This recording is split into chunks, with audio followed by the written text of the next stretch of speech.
When you think about modern global finance, you probably don't think about 14th century Venice. But what if there's a direct line connecting them?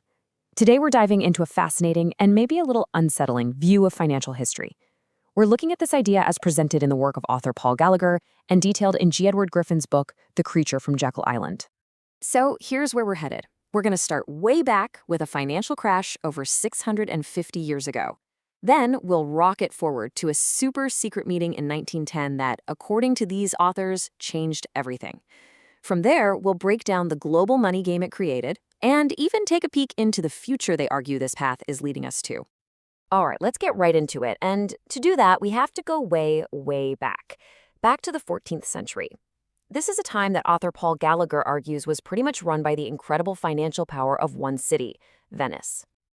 So you see this number, 40%. What's that all about? Well, according to Paul Gallagher's research, Venetian financiers were pulling in annual profit rates of up to 40%. Now, to really get that, you have to understand that's a crazy high number, way beyond what the real economy, people actually making stuff and providing services, was generating. This was pure financial engineering. And this wasn't just about being good at business. Gallagher actually calls it a form of financial warfare. Think about it. By getting a chokehold on the world's supply of gold and silver, Venice could basically set the economic rules for everyone else. They could make or break entire kingdoms just by playing with money. So check out this timeline. According to Gallagher, this wasn't just happening in a vacuum. He connects the dots, arguing that this financial manipulation directly led to the economic rot that weakened Europe before the Black Death even hit. So the argument is the continent was already on its knees financially, which made the plague that much more devastating. And that leads to a really big question, right? Was this whole Venetian thing just a fluke, a one-off historical event? Or did these methods of large-scale financial control just go underground, waiting to pop up again in a new, more modern form? And that question is the perfect jump-off point for our next section. We're going to fast forward about 600 years. Now we're looking at the work of G. Edward Griffin in his book, The Creature from Jekyll Island. He argues that those old principles didn't die. They were just rebooted and hardwired right into the American financial system. So Griffin's whole idea is that what happened on Jekyll Island is basically the 20th century version of the Venetian model. You've got the same goals, total control, just with different, more modern tools. Instead of playing gold against silver, it's about controlling the entire money supply. Instead of loaning to kings, it's about loaning money created out of thin air to the government itself. And the story he tells really does read like a thriller. It all centers on this ultra-secret meeting back in 1910. It took place on a private, remote piece of land called Jekyll Island, just off the coast of Georgia. So who was at this secret getaway? Well, have a look at this list. We're talking about the absolute titans of banking and politics. According to Griffin's research, the men in this room controlled something like a quarter of the entire world's wealth at the time. I mean, that is just an incredible concentration of power. And you don't have to just take his word for the secrecy. This is a direct quote from one of the guys who was actually there, Frank Vanderlip. He later wrote about it, saying they were told to use only their first names. Can you imagine? The mission was so top secret, they couldn't even let the staff on the island know who they really were. So what was the big secret? What were they cooking up for 10 days on that island? Well, Griffin's claim is simple and explosive. They were writing the blueprint for the Federal Reserve System, and he argues it was designed from the ground up to protect the interests of their own banking cartel, not the American public.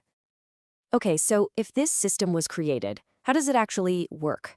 According to Griffin, it's all a game, a very specific, very well-rehearsed game that plays out over and over.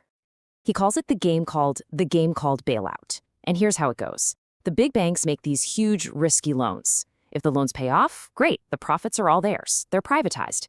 But if the loans go bad, well, that's when the government steps in, says the whole economy is at risk, and uses taxpayer money to cover the losses. So the profits are private, but the losses, they get socialized.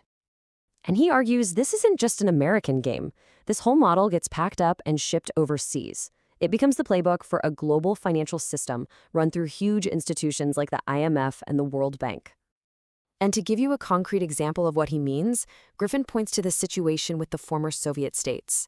By 1992, they owed Western banks a staggering $70 billion. And get this, they were barely paying off any of the principal. He describes it as a deliberate cycle of debt independency. So all these financial games, these cycles of debt, according to Griffin, they aren't just about making money. That's just the tool. The real objective, he claims, is much bigger. It's political. And this is really the core of his argument. This system of global debt, in his view, isn't some accident of history. He says it's a weapon. You're conquering countries not with armies, but with balance sheets. You're turning sovereign nations into economic dependents that have to answer to the centers of finance.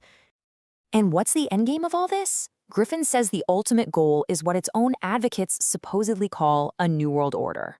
That is, the merging of all countries into one single global government, run not by elected leaders but by financial and political experts. So, after laying out this whole history, from Venice to Jekyll Island, Griffin doesn't just end it there.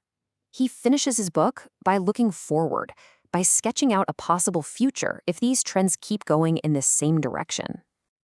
He calls it his pessimistic scenario, and it's a step-by-step projection. It starts with a huge banking crisis that tanks the economy. Then the government prints tons of money to try and fix it, which just makes the currency worthless. This leads to chaos, which leads to calls for international help. And before you know it, UN forces are on the ground, a new global currency is issued, and national independence is a thing of the past.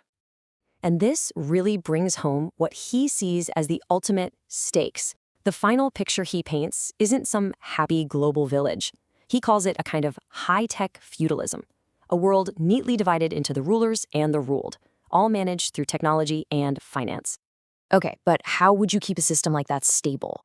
Griffin brings up a really fascinating and controversial idea from a document called the Report from Iron Mountain. The report allegedly concluded that to control society, you need a substitute for war. You need a common enemy. And it suggested the most believable enemy would be a massive global environmental threat, even if that threat had to be, exaggerated or completely invented to work. So in the end, the path laid out in these works, this line drawn from 14th century Venice all the way to Jekyll Island and beyond, it doesn't give us a crystal ball prediction. It's not saying this is what will happen. Instead, it's more of a warning. It leaves us with a pretty heavy question to think about. What future are we actually building right now?